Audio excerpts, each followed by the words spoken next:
We're going to have a lot of coverage on the interconnects between our gear, but we should recognize, and we already mentioned this, our end users are either going to be plugging in via wired or wireless. There's this term called NIC. Stands for Network Interface Card. Really, it's whatever facilitates the Ethernet connection or Wi-Fi connection on any of our nodes. Might be built into your motherboard's platform. Or maybe you plug it in as a module on a router.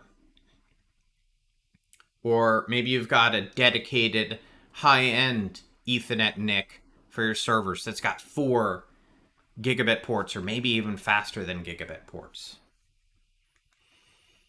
The cables that we use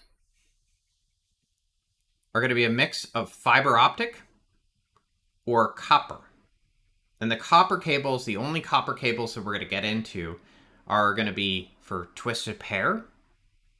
That's your typical Ethernet cable. Some flavor of twisted pair. The twists are good for electromagnetic interference. If you're dealing with coaxial, old world Ethernet used to use coax, but coax would be for like a cable broadband provider. I've got coax coming into my house from my cable broadband provider, Cox Communications. Some people, actually, do any of you have fiber to your home? Any of you actually have fiber to your home?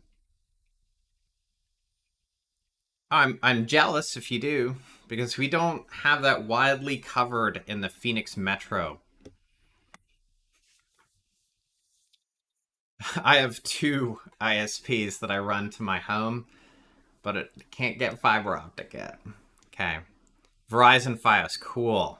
Chris is going to have it next week. Wow, that's actually pretty cool, Chris. Yeah. Okay. So fiber optic is nice because you can do longer runs. That's actually the biggest benefit of fiber optic.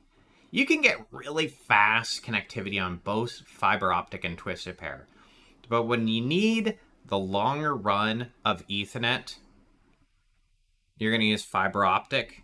It's also better because it isn't electromagnetic, and so it doesn't suffer from interference.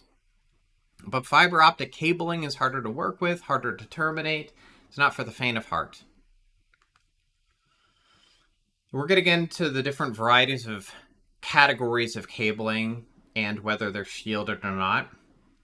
But you can get shielded Ethernet cabling, which is better for interference. But the majority of your Ethernet cable is not going to be shielded, and you're not going to choose to upgrade your environment by using all shielded twisted pair cabling.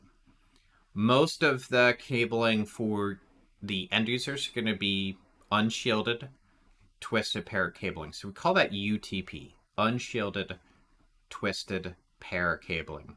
That's the standard vanilla Ethernet cabling.